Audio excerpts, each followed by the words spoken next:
দেওর সাহেব স্যান্ডেলে রং মাখাচ্ছে কেন? আচ্ছা ঠিক আছে, তাহলে তুমি থাকো, আমি আমার বান্ধবীর বাসা থেকে ঘুরে আসি। বাই। 1 মিনিট ইতি, তোমার এই ড্রেসের সাথে এই স্যান্ডেলটা মানাচ্ছে না, তুমি এটা পরে যাও। কই, এই ড্রেসের সাথে তো এই স্যান্ডেলটা অনেক মানাচ্ছে।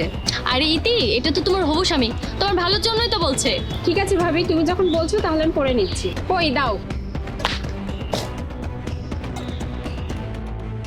এবার ঠিক আছে তো? হ্যাঁ, অনেক ভালো লাগছে, এই ড্রেসের সঙ্গে স্যান্ডেলটা অনেক সুন্দর মানিয়েছে। ঠিক আছে, তাহলে আমি গেলাম। বাই বাই ভাবি। বাই। আচ্ছা দেওর সাহেব, তুমি ইতির জুতাতে রং মাখালে কেন? ভাবি, তুমি তো খুব ভালো করে জানো কয়েকদিন পরে ইতির সঙ্গে আমার বিয়ে। কিন্তু এটার সাথে জুতায় রং লাগানোর কি সম্পর্ক হলো, এটাই তো বুঝলাম না। আসলে ভাবি, আমার ইতির উপরে কয়েকদিন ধরে সন্দেহ হচ্ছে। ও কোনো বান্ধবীর বাড়িতে মনে হয় যায় না, ও আমাকে মিথ্যা বলে প্রত্যেক দিন ওর কোনো বয়ফ্রেন্ডের সাথেও দেখা করতে যায়। হঠাৎ তোমার এমন মনে হচ্ছে কেন? আর রং লাগিয়ে কি হবে? এই দেখো ভাবি, ইতি যেদিক দিয়ে হেঁটে গিয়েছে সেদিক পায়ে রং লেগে আছে। এই রঙের চিহ্ন ধরে আমি এর পিছু পিছু যাব, আর গিয়ে দেখবো বান্ধবীর বাড়িতে যাই নাকি ওর কোনো ছেলের সাথে। তোমাকে আর কি বলবো ভাবি। হ্যাঁ, খুব ভালো করেছো। আমারও কিছুদিন ধরে ইতিকে সুবিধার মনে হচ্ছে না। ও প্রতিটা দিন কোনো না কোনো বাহানা বের করে বাইরে যাবেই। এখানে কথা বলে সময় নষ্ট না করে তাড়াতাড়ি চলো, জুতো সাপটা মুছে যেতে পারে। হ্যাঁ চলো।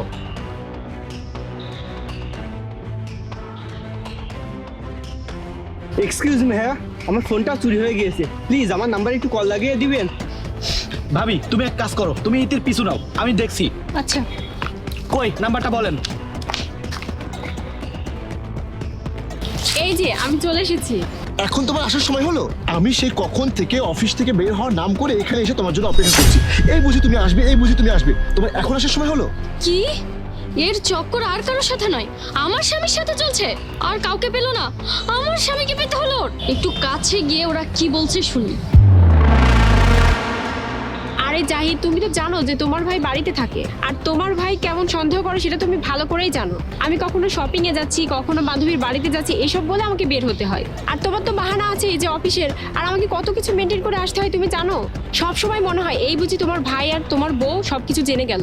তুমিও না পাগলের মতো কি যে বলো, সন্দেহ। আর ওরা দুজন, আরে ওরা দুজন তো 1 নম্বরের বলদ। ওই বাড়িতে শুধু আমরা দুজনেই একটু শেয়ানা। আর তুমি একদম ভেবো না ওরা আমাদেরকে কখনোই সন্দেহ করবে না। আচ্ছা বাদ দাও, ঘুরতে যাবে তো? হ্যাঁ যাবো তো, কোথায় যাবে সেটা বলো। চলো যাই, তার আগে আমার জন্য একটু পানি নিয়ে এসো, আমার খুব পিপাসা পেয়েছে। ওকে, তাহলে তুমি এখানে একটু দাও, আমি তোমার জন্য এক্ষুনি পানি নিয়ে আসছি। ইতি, আরে ভাবি তুমি এখানে? হ্যাঁ আমি। কিন্তু তুমি এখানে কি করছো? তুমি তো বাড়ি থেকে বলে গেলে তোমার বান্ধবী বাড়ি যাবে, তাহলে তুমি এখন এখানে কি করছো? হ্যাঁ ভাবি, আমি লিপির বাড়িতেই যাচ্ছিলাম, লিপি বাইরে এসেছে, তাই আমি ওর জন্য এখানে অপেক্ষা করছি। ও আসলে একসঙ্গে ওর বাড়ি যাব। ও আচ্ছা, সত্যি নাকি তুই আমার বরের জন্য অপেক্ষা করছিস এখানে?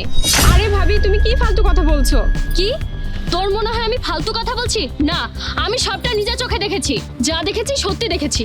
আমার তো বিশ্বাসই হচ্ছে না যে তোরা এমন একটা কাজ করতে পারছিস। জাহিদের কথা না হয় বাদই দিলাম, ও তো একটা বেহায়া, কিন্তু তোমার তো এটা ভাবা উচিত ছিল কয়েকদিন পরে আমার দেওরের সাথে বিয়ে, আর তুমি কয়েকদিন পরে যার সাথে বিয়ে তার ভাইয়ের সাথে এমন ফষ্টি নষ্টি করে বেড়াচ্ছ। ছি ইতি, তুমি ভাবছো হয়তো আমি কিভাবে এসব জানলাম?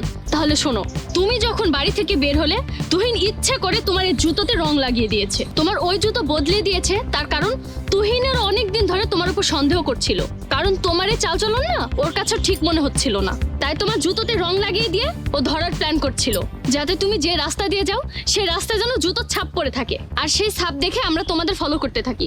আর দেখো, আমাদের সন্দেহটাই ঠিক হলো, আর তোমরা হাতে নাতে ধরা পড়ে গেলে। আমি তো আমার নিজের চোখে বিশ্বাস করতে পারছি না যে তুমি আমার স্বামীর সাথে পরকীয়া করছো। যাই হোক, আমি তো জাহিদকে বাসায় গিয়ে দেখে নেব, কিন্তু তুমি ভুলেও এটা ভেবো না যে তোমার সাথে আমার দেওরের বিয়ে হবে। তুহিনকে বিয়ে করার চিন্তা না মাথা থেকে ছেড়ে ফেলে দাও। ভাবি প্লিজ, তুমি তুহিনকে কিছু বলো না। আজকের পর থেকে আমি আর তোমার স্বামীর সাথে কথা বলবো না। এসব ঢং বন্ধ করো। আমি তো তুহিনকে সবটা জানাবো, তুহিনও সবটা নিজের চোখে দেখতো। রাস্তার মধ্যে একটা ঝামেলা আটকে গিয়েছে, এজন্য দেখতে পারলো না, কিন্তু এখন আমি বলবো ও সবটা জানবে। ভাবি ভাবি প্লিজ, ভাবি। ভাবি, তুমি ফিরে আসলে যে, ইতি কোথায়? কিছু কি জানতে পেরেছো? ওর যেখানে থাকার দরকার ও সেখানে আছে। আজকে আমি সবটা চোখে দেখে এসেছি, সবটাই জেনেছি। আর আমি রাস্তার মধ্যে তোমার সাথে এই ব্যাপারে কথা বলতে চাচ্ছি না। যা কথা বাড়িতে গিয়ে হবে, আর তোমার ভাইয়ের সামনেই হবে। কেন ভাবি, কি হয়েছে? সবকিছু ঠিক আছে তো? না, কোনো কিছু ঠিক নেই, যা হওয়ার বাড়িতে গিয়ে হবে। ভাবি, এখান থেকে কি হবে? যাবো আর এখানে বলো, বাড়িতে গিয়ে কি বলবে? এই নাও ইতি, তোমার জন্য পানি নিয়ে এসেছি। তোমার পানি তোমার কাছেই রাখো। আজকে থেকে তোমার সাথে আমার কোনো সম্পর্ক নেই, তুমি আর আমার সাথে কথা বলবে না। আরে ইতি, কি হয়েছে? তুমি রাগ করছো কেন? আরে কি হচ্ছে বলবা তো?